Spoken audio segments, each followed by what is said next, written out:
Hello friends, welcome to suggestive education. Suggestive এডুকেশনের সকলকে স্বাগত জানাই। এসএসসি জিডি 2025-এর যে প্রিভিয়াস ইয়ারগুলো আমরা প্র্যাকটিস করছিলাম তার আজকে পার্সেন্টেজ চ্যাপ্টারের আজকে 2 নম্বর ভিডিও। এর আগে আমরা একটা ভিডিও বানিয়েছি পার্সেন্টেজের। তো এর আগে আমরা টাইপ 1 এবং টাইপ 2টা প্র্যাকটিস করে নিয়েছি, ঠিক আছে। আজকে টাইপ 3টা করব। তো আজকের প্রথম কোশ্চেন দেখো, বলছে যদি একটি সংখ্যার 25% থেকে 75 বিয়োগ করা হয় তাহলে ফলাফল হয় 1225। সংখ্যাটির মান কি, অর্থাৎ সংখ্যাটি চেয়েছে। তো আমি তোমাদের প্রথমে একটা লং প্রসেস বলছি, তারপরে শর্টকাট বলে দেবো, ঠিক আছে। তো শর্টকাটটা তোমরা অবশ্যই গ্রহণ করবে। তো লং প্রসেস যদি শর্টকাট মনে না থাকে তাহলে অবশ্যই দেখো, আমরা যদি সংখ্যাটিকে এক্স ধরি, এক্স ধরলে এক্সের 25% মানে কি এক্স গুণিত 25/100, অর্থাৎ এটার মান আমরা যদি এইভাবে বলে দিই যে 25x/100, ঠিক আছে। এখান থেকে 75 যদি বিয়োগ করি তাহলে 1225 হবে। তো এবার এটাকে ক্যালকুলেশন করব। এটাকে যদি ক্যালকুলেশন করতে অনেক লম্বা হবে। এই সমীকরণ থেকে তোমরা কিন্তু বের করতে পারবে, এক্সের মানটা বের করলে কিন্তু উত্তর বেরিয়ে যাবে। তো আমি এইভাবে করব না, আমি যেটা করব দেখো, এখানে কি বলেছে 25%। তো 25% থেকে 75 বিয়োগ করলে হয় 1225, তাই তো। আচ্ছা, 25% যদি আমি লিখে দিই আর 75টা যদি এপারে নিয়ে চলে আসি তাহলে কি হবে, এটা প্লাস হয়ে যাবে। তার মানে এটা হয়ে যাবে কত, 1300। অর্থাৎ এবারে দেখো, এই 25%-এর মান হচ্ছে 1300। আমাদের সংখ্যাটি চেয়েছে, তো সংখ্যাটা নিশ্চয়ই 100% হবে। তো 100%-এর মান কত, ঠিক আছে। তো এটা কত গুণ হয়েছে, 25কে আমরা 100 করলে 4 গুণ, তার মানে আমরা 13কেও 4 দিয়ে গুণ করে দিব, অর্থাৎ 4 13 5200। ওকে, তো এইভাবে অবশ্যই তোমরা অঙ্কটা করবে। আগের প্রসেস যেটা বললাম এক্স দিয়ে, ওটাতে একটু লম্বা হবে, যদি মনে না থাকে ওটাই করবে, ঠিক আছে। ওকে, তারপরে দেখো, বলছে একটি সংখ্যার 20%-এর 25% 250-এর সমান, সংখ্যাটির 35% কত। আচ্ছা, আমরা যদি এখানে একটা সংখ্যা নিই তাহলে এর 20%-এর মানে 20% এর 25%, এর 25% এর মান হচ্ছে 250। তো আমরা এক্সের মান যদি ধরি তাহলে এটা এপারে এসে কী হয়ে যাবে, উল্টে যাবে। তার মানে এইভাবে হয়ে যাবে 250 গুণিত 100 বাই মানে এক্স সমান, ঠিক আছে, 250 গুণিত 100/20 আর এখানে 100/25। তো এটা পুরোটা, এটা কি হবে, এটার পুরোটা হলো মানে সংখ্যাটা বের হলো, এক্সের মান বের হলো। এবার অঙ্কতে আরেকটু দেখো, সংখ্যাটির 35% কত। তো এটা আমরা এখন ক্যালকুলেশন করব না, এটা রেখে দেবো, কারণ এটা যদি পুরো ক্যালকুলেশন করি তো এটা সংখ্যাটা বের হবে। এর 35% চেয়েছে, তো আবার এখানে আমরা গুণ দিয়ে 35/100 লিখে দেবো। তাহলে এটা ক্যালকুলেশন করব, তাহলে আমরা খুব তাড়াতাড়ি পেয়ে যাব। যদি এটা ক্যালকুলেশন করতাম আবার ওখানে আবার 35/100 গুণ করতাম তাহলে অনেকটা আমাদের অসুবিধা হতো, ঠিক আছে। ক্যালকুলেশন তো 100 এটা কেটে গেল, এখানে এই শূন্য কেটে দিলাম, 25 কেটে যাচ্ছে। আচ্ছা, আর এখানে 100কে যদি আমরা 2 দিয়ে কাটি তো এটা হবে 50। তো 50কে আমরা যদি 35 দিয়ে করি তো 5 35-এ হচ্ছে 175, অর্থাৎ অ্যান্সার হচ্ছে আমাদের 1750। ওকে, চলো তারপরে বলছে দেখো, যখন একটি সংখ্যার 32%-এ 476 যোগ করা হয় তখন ফলাফল একই সংখ্যা হয়, সংখ্যাটির মান কত। আচ্ছা দেখো, আমরা যদি একটি সংখ্যা 100 ধরি তাহলে আমরা যদি এটাকে 32% বলেছে, তো এখানে আমরা ভাগ করব দুটো ভাগে। এটা হচ্ছে 32, তার মানে আর একটা পার্ট কী হবে, নিশ্চয়ই 68 হবে। তাহলে তো দুটো মিলিয়ে 100 হবে, 32 আর 68, তাই তো। তো বলছে 32%-এর সঙ্গে 476 যোগ করা হয়। তো দেখো, আমরা যদি 32-এর সঙ্গে 68 যোগ করি তাহলে 100 হবে। তো এখানে তো 32-এর সঙ্গে 476 যোগ করতে বলেছে, তো নিশ্চয়ই 68-র মানটাই হচ্ছে 476। ওকে, আর 32-এর মান একটা হবে যেটা যোগ হয়ে নিশ্চয়ই 100-র মানটা বের হবে। তো এখানে তো আমাদের সংখ্যাটির মান চেয়েছে, তার মানে 100-র মান বের করতে হবে। তো 68 যদি 476 হয় তাহলে 100 সমান কত হবে, এটা আমাদের বের করতে হবে। চলো ক্যালকুলেশন করি। 476 গুণিত, তার মানে এটাও কি হয়ে যাবে, উল্টে যাবে 100/68। আচ্ছা, এটা 7 8 56, 6 7 42। আচ্ছা, এটা কাটবে 7 দিয়ে, তার মানে অ্যান্সার হয়ে যাচ্ছে আমাদের 700, তাই তো? অপশন সি হচ্ছে অ্যান্সার। ওকে, তারপরে চলো, বলছে যদি একটি সংখ্যার 40% 165 যোগ করা হয় তাহলে ফলাফল হয় একই সংখ্যা, সেই সংখ্যা খুঁজে বের করুন। একই ব্যাপার, একই ধরনের অঙ্ক। উপরে আমরা যদি 100 লিখি সংখ্যাটি, তাহলে এখানে থাকছে 40%, তার মানে এখানে থাকবে কত, 60%, তাহলে দুটো মিলে 100% হবে। তো 40% 165 যোগ করতে বলেছে, কিন্তু আমরা 40% তো 60 যোগ করবে তাহলে 100 পাবো, তার মানে 60-এর মানই হচ্ছে 165। ওকে, তাহলে এখানে সেই সংখ্যা খুঁজে বের করতে বলেছে, তার মানে আমরা 100-র মান বের করব। তো 100-র মান কত, তো 165 গুণিত এটা যাবে উল্টে 100/60।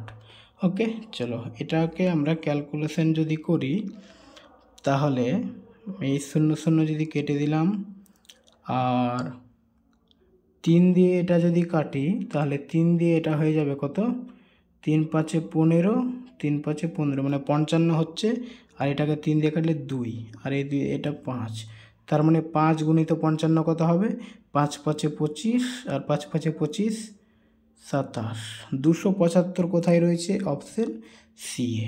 ওকে, চলো তারপরে, যদি একটি সংখ্যার 50%-এ 75 যোগ করা হয় তাহলে ফলাফল হয় একই সংখ্যা, সেই সংখ্যাটি কি, এটা ইজিলি হয়ে যাবে। বলছে একটা সংখ্যা ধরে নিলাম 100, যেহেতু পার্সেন্টেজের অঙ্ক আমরা 100 ধরবই, তাহলে এখানে বলছে 50 50 করে দুটো ভাগ করে দিলাম, ঠিক আছে, যেহেতু এখানে 50%-এর কথা বলা হয়েছে। এই 50%-এর সঙ্গে যদি 75 যোগ করা হয় তাহলে সেই সংখ্যাটা হবে। তো এখানে 50-এর সঙ্গে তো 50 যোগ করা হচ্ছে, তার মানে এই 50-এর মান হচ্ছে 75। আচ্ছা, একটা 50-এর মান যদি 75 হয় তো এটাও তো 50, তার মানে এটাও তো 75 হবে, তার মানে দুটো 50 মিলিয়ে হচ্ছে দুটো 75, তার মানে 100-র মান হয়ে যাবে কত, 150। ঠিক আছে, 50-এর মান যদি 75 হয়, 100-র মান কত হয়ে যাবে, 150, ডবল হয়ে যাবে। অ্যান্সার হচ্ছে আমাদের অপশান ডি। ওকে, একটি সংখ্যায় 28% বৃদ্ধি করলে ফলাফল হয় 320, সেই সংখ্যা কত, ধরে নিলাম সংখ্যাটা হচ্ছে 100, 28% বৃদ্ধি করলে কি হয়ে যাবে, এটা হয়ে যাবে 128, কিন্তু বলছে 28% বৃদ্ধি করে দিলে সঙ্গে সেই সংখ্যাটা তো 320 হবে, তার মানে 128-এর মানই হচ্ছে 320। তাহলে আমাদের এই 100-র মান কত, এটা বের করতে হবে, মানে মূল সংখ্যাটা কত, তাহলে 320 গুণিত এটা এখানে থেকে নিলাম, মানে এখানে হবে, এটাই তো, এইভাবে আমরা সমীকরণ করি। তো 128-এর মান যদি 320, তো 100-র মান কত, তাহলে 100টা চলে গেল উপরে আর 128টা চলে এলো নিচে। ঠিক আছে, চলো এটা আমরা কিভাবে কাটি, 4 দিয়ে এটা হবে 4 25, আর 4 দিয়ে হবে এটা 4 32, 32 32 কেটে দিলাম, এখানে থাকলো একটা 0 আর এটা 25, তার মানে এই দুটো গুণ করলে হয়ে যাবে, এটা 0 বলতে এটা 10 কিন্তু, ঠিক আছে, 32কে যদি আমরা 320-কে 32 দিয়ে কাটি তো এটা 10 হবে, এটা 10ই লিখে দিই, অনেক সময় বুঝতে অসুবিধা হবে। তাহলে 10কে 25 দিয়ে গুণ করলে হয়ে যাবে 250। ওকে, তারপরে হচ্ছে একটি সংখ্যার 15% যদি 120 হয় তাহলে সেই সংখ্যার 180% কত, ইজি অঙ্ক। বলছে 15% মানে 120, তাহলে 180% মানে 180%, তো 15 মানে হচ্ছে 120, তাহলে 180 মানে কত, এটাই তো, তাহলে 180 চলে গেল উপরে, নিচে 15, 8 15 120, আর এটাকে যদি আমরা 8 8 64, আর 8 1 8 6 14 140, এই 0টা এখানে বসে গেল, তাহলে হয়ে, আর 180-কে আমরা 8 দিয়ে গুণ করলে পাবো 1440, অপশানে রয়েছে অপশান বি। ওকে, চলো তারপরে দেখো, বলছে একটি সংখ্যা R1 অন্য একটি সংখ্যা হচ্ছে R2, ঠিক আছে, বলছে একটি সংখ্যা R1 অন্য একটি সংখ্যা R2 থেকে 13% কম। আচ্ছা, এখানে একটু বুঝবে, এখানে একটা সংখ্যা ধরলাম R1 আর এখানে একটা সংখ্যা হচ্ছে R2। তো বলছে R1 যে সংখ্যাটা সেটা R2 থেকে 13% কম। শতাংশের অঙ্ক রয়েছে, তার মানে আমরা R2কে যদি 100 ধরি তো R1টা 13 কম হবে, তার মানে এটা 87 হয়ে যাবে। R1টাই তো কম বলছে না, তার মানে R2 যদি আমরা 100 ধরি তো R1 হয়ে যাবে 87। ওকে, তারপরে কি বলছে দেখো, R2 5600 এর থেকে 50% বেশি হলে R1 এর মান কত? আচ্ছা, বলছে R2টা 5600 থেকে 50% বেশি। তো 5600 এর 50% মানে কি? অর্ধেক। তো মানে 5600 থেকে আর তার অর্ধেক বেশি, তার মানে 5600 অর্ধেক হচ্ছে 2800।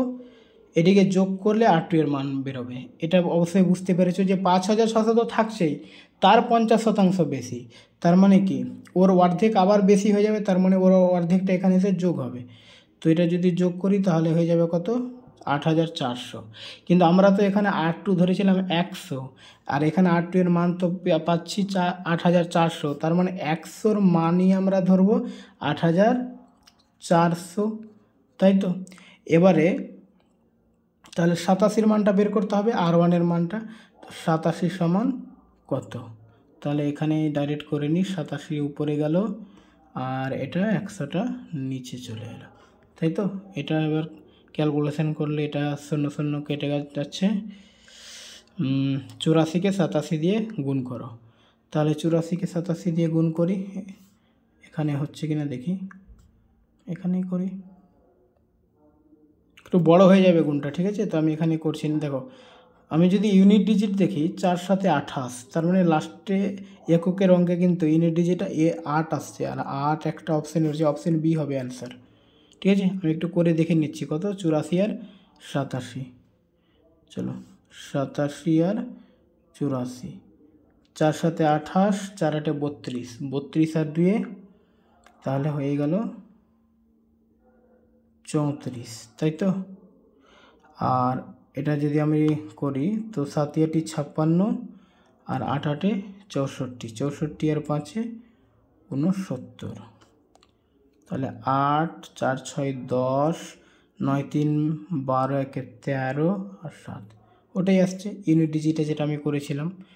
শেষে 8 আসছিল, তো আমি 8 একটা অপশানে পেয়েছিলাম, ওটাই অ্যান্সার। এভাবেও কিন্তু করতে হবে, টাইম আমাদের সেভ করতে হবে, ঠিক আছে। শুধু বড় বড় অঙ্ক করলে কিন্তু হবে না। ওকে, তো আজকে এই পর্যন্তই, এরপরে আমরা টাইপ 4টা নিয়ে আসবো।